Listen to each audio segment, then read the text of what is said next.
Hello student, आपका अपने channel Rahul study classes में स्वागत है।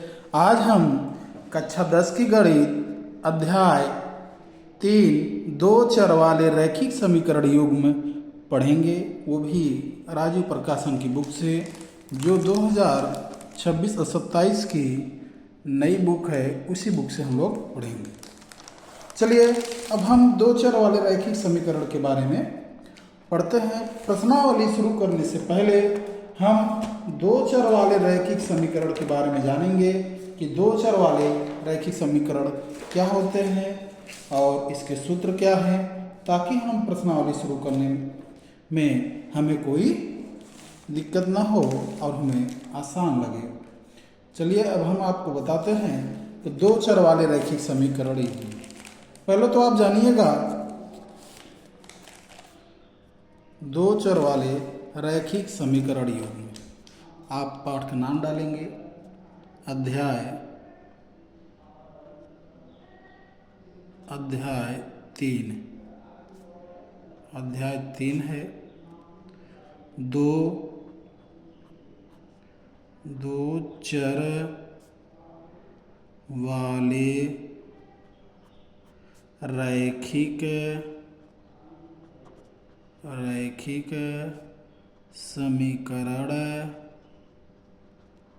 समीकरण युग्म। अब हम इसी को सॉल्व करेंगे। पहले तो जानेंगे कि रैखिक समीकरण होता क्या है। पहले क्या जानेंगे कि रैखिक समीकरण होता क्या है, उसके बारे में हम लोग जानेंगे। सूत्र क्या होता है उसके बारे में जानेंगे। तो पहले क्या जानेंगे, रैखिक समीकरण। रैखिक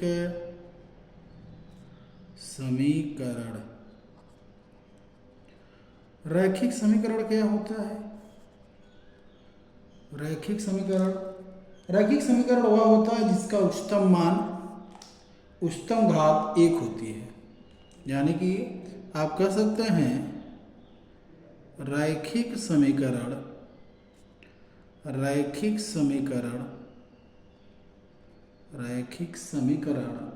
वह होता है जिसके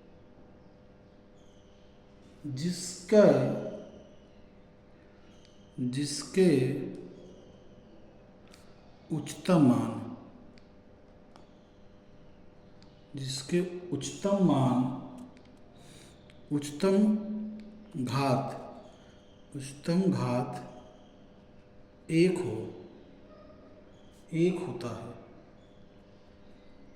होता है। वो क्या कहलाता है? रैखिक समीकरण। जैसे आप लिख सकते हैं ax, इसका व्यापक रूप है, रैखिक समीकरण का व्यापक रूप है ax + c।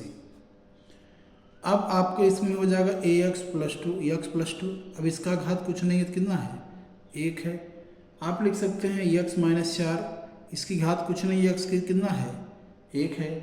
तो ये आप लिख सकते हैं। तो ऐसे ही आपके अनेक उदाहरण है जो रैखिक समीकरण को प्रदर्शित करते हैं। अब हम आते हैं दो चर वाले रैखिक समीकरण। अब हम आते हैं दो चर वाले रैखिक समीकरण। दो चर वाले रैखिक समीकरण क्या होते हैं इसके बारे में जानेंगे। दो चर वाले रैखिक समीकरण में दो चर होंगे और उच्चतम घात 1 होगी। दो चर वाले में यानी कितने चर होंगे? 2 चर होंगे और उच्चतम जो घात होती है उसकी 1 ही होती है। तो आप लिखेंगे इसको, दो चर वाले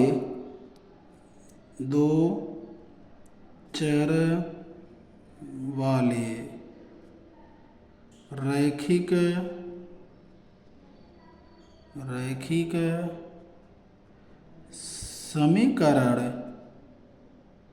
समीकरण में दो चर होगी। कितनी चर होगी? दो चर होंगे, और उच्चतम घात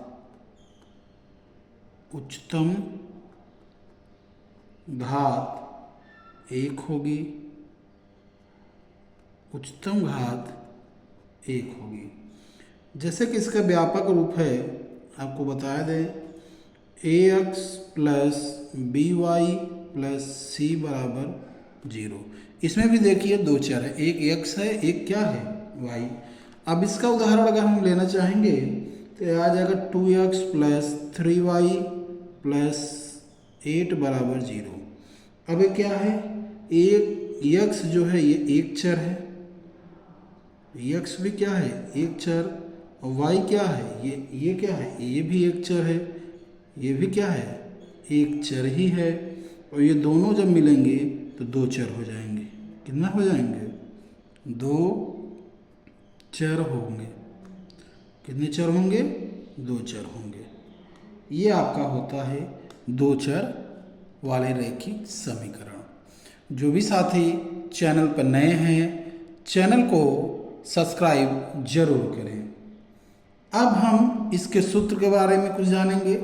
सूत्र क्या होता है, चलिए अब इसके बारे में थोड़ा हम सूत्र के बारे में चर्चा करेंगे। तो सूत्र क्या है, पहला सूत्र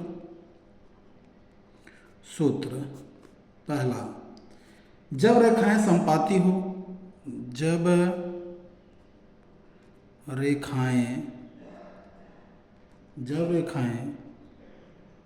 संपाती हो, जब रेखाएं संपाती हो या जब रेखाएं संपाती हो या संगत हो, या संगत हो या अनेक हल हो, अनेक हल हो, इस क्या शर्त होगी, a1/a2 बराबर b1/b2 बराबर c1/c2। ये आपका पहला शर्त है। अगर ये शर्त होता है कि रेखाएं क्या होती हैं, संपाती होती हैं, क्या होता है संगत होती हैं, और कितने हल होते हैं, अनेक हल होते हैं। निकाय का हल क्या होता है, अनेक हल होंगे, और ये संगत होते हैं। तो ये आप जानते रहिएगा, जब a1/a2 बराबर b1/b2 और बराबर c1/c2 तीनों का मान बराबर होगा तो ऐसी रेखाएं संपाती होती हैं, संगत होती हैं और अनेक हल होता है। कितने हल होते हैं, अनेक हल होते हैं। दूसरा आपका है कि जब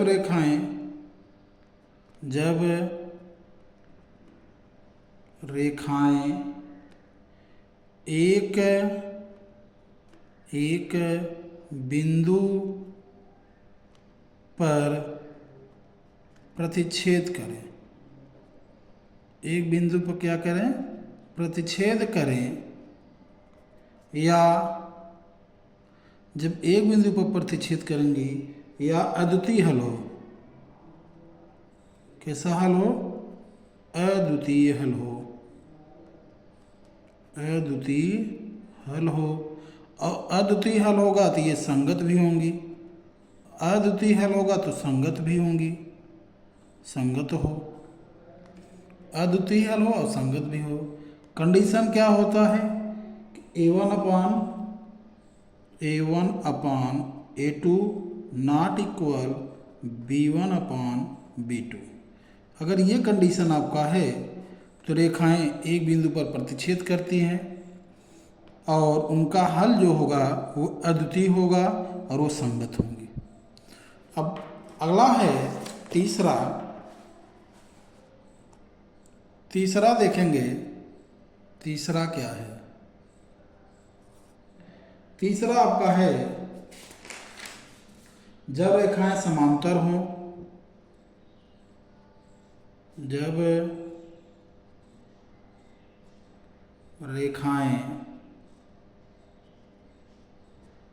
रेखाएं समांतर हो या कोई हल न हो या असंगत हो, या क्या हो, असंगत हो।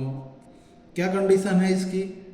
A1/A2 बराबर B1/B2 नॉट इक्वल C1/C2। अगर ये कंडीशन आपका है तो क्या होगी? रेखाएं समांतर होती हैं और कोई हल नहीं होता और असंगत होती हैं। क्या होती हैं? असंगत होती हैं। ये हो गया आपका सूत्र। अब हम आपको प्रश्नावली के बारे में बताएंगे। प्रश्नावली 3.1। अब हम किसके बारे में चर्चा करेंगे? प्रश्नावली 3.1। पहला है आपका, सिद्ध करें कि c का एक ऐसा मान है जिसके लिए निकाय cx + 3y बराबर c - 3। दूसरा है समीकरण 12x + cy बराबर c के अपरिमित रूप से अनेक हल होते हैं। इस मान को ज्ञात कीजिए। चलिए अब हम आपको प्रश्नावली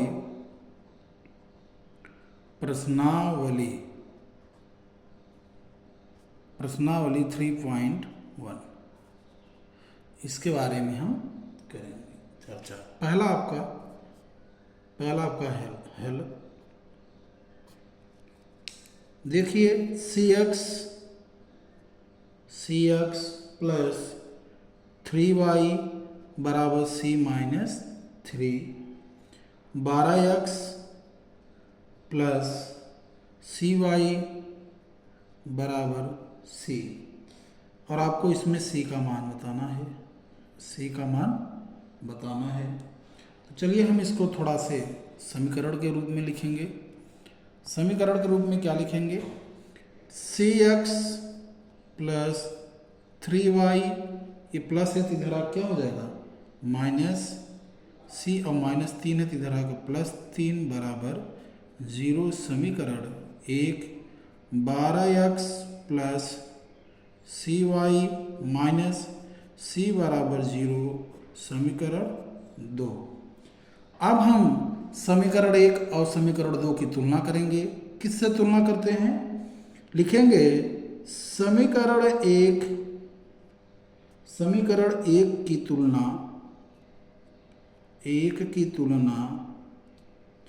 a1x + b1y + c1 बराबर 0 तथा समीकरण 2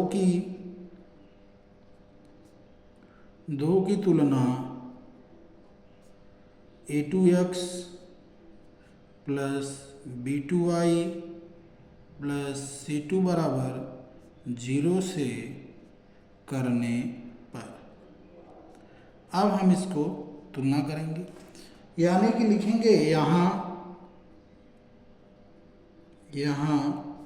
a1 बराबर c, उसके बाद b1 बराबर 3, c1 बराबर क्या हो जाएगा? c1 बराबर -c + 3। अब आपका होगा a2 बराबर 12, b2 बराबर c, c2 बराबर -c। अब आप क्या निकालेंगे? इसको निकालेंगे। यहाँ देखिए, दिख रहा है ना गाइस? अगर आपको ना दिखे तो आप कमेंट में बताइएगा ज़रूर। जो भी साथी चैनल पर नए हैं, चैनल को सब्सक्राइब अवश्य करें। अब आप लिख सकते हैं a1/a2 बराबर c/12। फिर आप लिख सकते हैं b1/b2 बराबर 3/c। फिर आप लिख सकते हैं c1 बराबर c2 बराबर -c + 3 और बटे -c। अब आपको तुलना करना है, ये मान निकालना है, कुछ भी निकाल लीजिए। यानी कि आप लिख सकते हैं c/12 बराबर 3/c बराबर माइनस सी प्लस 3/-c। आप दो पद ये लीजिए या दो पद ये ले लेंगे। तो हम इस दोनों को पदों को लेते हैं, इन दोनों पदों को हम ले रहे हैं। c/12 बराबर 3/c। तिर्यक गुणा होगा, तिर्यक गुणा करने पर, इस कंडीशन में हम लोग तिर्यक गुणा करते हैं। तिर्यक गुणा करेंगे, c का गुणा c में होगा और 12 का गुणा 3 में होगा। c का गुणा c में होगा तो आ जाएगा आपका c²। 12 का गुणा 3 में हो जाएगा तो 12 तिहाई 36 हो जाएगा। 12 तिहाई 36। c बराबर स्क्वायर हटेगा तो इधर रूट चढ़ जाएगा 36। तो c का वर्ग 36 का वर्गमूल 6 होता है। तो c का मान आ गया आपका 6। यही इस प्रश्न का आंसर है। अब हम चलते हैं अगले प्रश्न 2 की तरफ।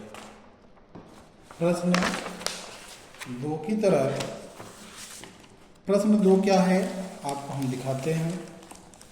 प्रश्न 2 है, अनुपात a1/a2 b1/b2 और c1/c2 की तुलना कर याद कीजिए कि निम्न समीकरण युग्म द्वारा निरूपित रेखाएं एक बिंदु पर प्रतिच्छेद करती हैं, समांतर हैं अथवा समपाती हैं। तो ये तीनों प्रश्नों को तुलना करना है। किससे करना है? a1/a2 b1/b2 और c1/c2 से इसकी तुलना करते हैं। चलिए हम तुलना करते हैं प्रश्न 2 से। इसको हम सॉल्व करेंगे। प्रश्न 2, तो प्रश्न 2 में पहला आपका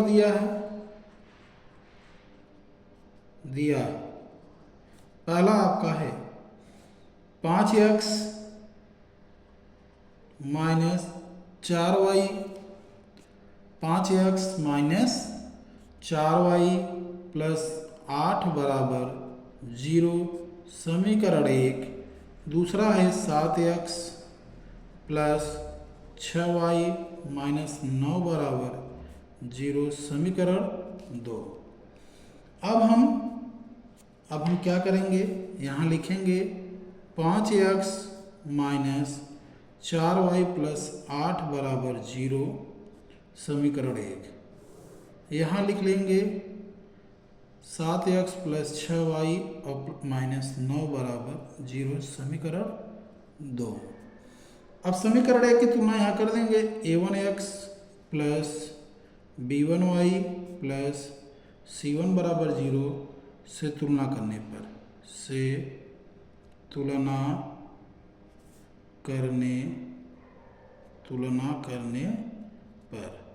तुलना करेंगे। a1 का मान कितना है? 5 है। b1 का मान कितना है? -4 है। c1 का मान कितना है? 8 है। इसमें भी लिखेंगे a2x plus b2y plus c2 बराबर 0 से तुलना करने पर। तुलना करेंगे तो a2 बराबर आपका आ गया 7, b2 बराबर आ गया 6, c2 बराबर आ गया -9।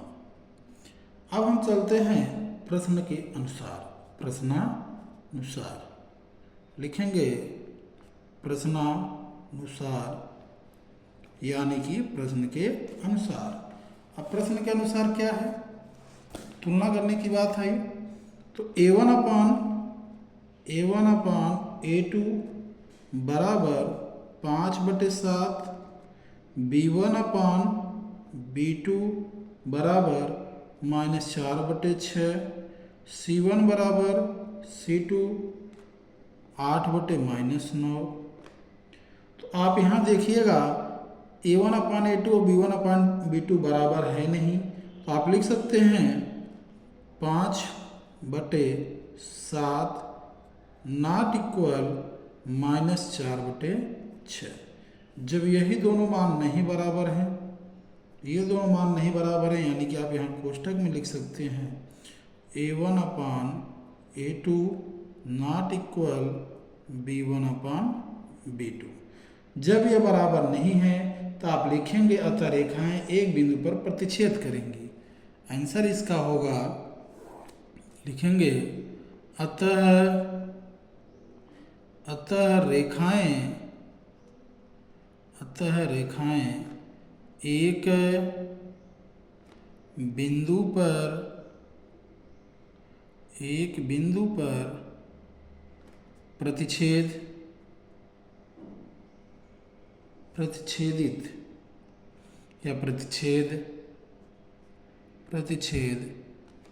करेंगी। यह इस प्रश्न का आंसर है, यही आपको बताना था। तो आपको समझ में आया ना? जिसको भी स्क्रीनशॉट लेना है स्क्रीनशॉट ले सकता है। अब हम चलते हैं प्रश्न दूसरे की तरफ। इसमें प्रश्न दूसरा क्या है? प्रश्न दूसरा है दूसरे का दूसरा। दिया है क्या दिया है? 9x + 3y + 12 = 0। फिर आपको दिया है 18x + 6y + 24 = 0। अब इसको भी हम तुलना करेंगे। यहाँ लिखेंगे आपका 9x + 3y + 12 = 0 समीकरण 1। फिर यहाँ लिखेंगे 18x + 6y + 24 = 0 समीकरण 2 हो गया।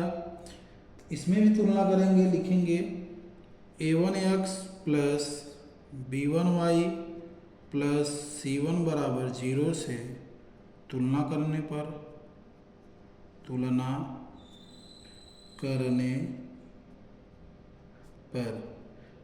करेंगे।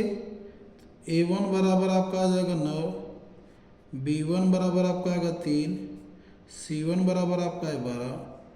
इसकी भी तुलना करते हैं। किससे करेंगे?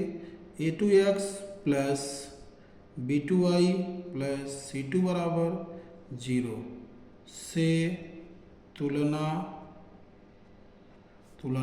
करने पर तुलना करेंगे तो आपका आ जाएगा a2 = 18, b2 = 6, c2 = 24। तो ये आ गया। अब हम चलेंगे प्रश्नानुसार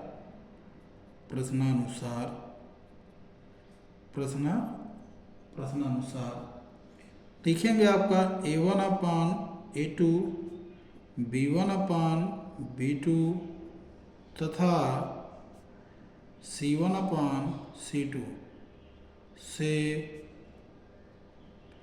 तुलना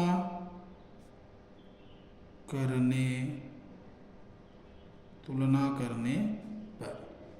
अब हम तुलना करेंगे, यानी कि लिख सकते हैं a1/a2 बराबर 9/18, b1/b2 बराबर 3/6, c1/c2 बराबर 12/24। अब तीनों का मान हम बराबर करेंगे। 9/18 बराबर 3/6 बराबर 12/24। तो ये सब एक दूसरे से क्या करेंगे? कटेंगे। तो 1/2 बराबर 1/2 बराबर 1/2। तीनों का मान क्या है? आपस में बराबर हैं। यानी कि आपका हो जाएगा a1/a2 बराबर b1/b2 बराबर c1/c2। जब ये कंडीशन आएगी तो आपको बताया गया है तीनों रेखाएं एक दूसरे के बराबर हैं तथा संपाती हैं। आप लिखेंगे, आंसर इसका लिखा जाएगा अतः दोनों रेखाएं एक, या ये तीनों कर सकते हैं, तीनों रेखाएं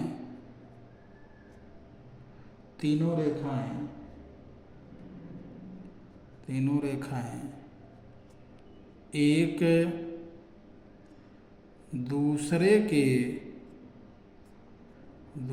के बराबर हैं, एक दूसरे के बराबर हैं तथा समपाती हैं। यही इस प्रश्न का आंसर है। यही इस प्रश्न का क्या है? आंसर है। अब हम चलेंगे, कहाँ चलेंगे? तीसरे प्रश्न पर। प्रश्न तीसरा।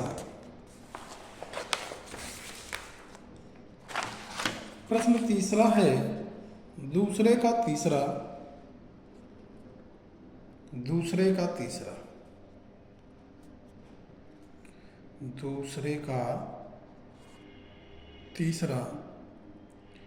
दिया है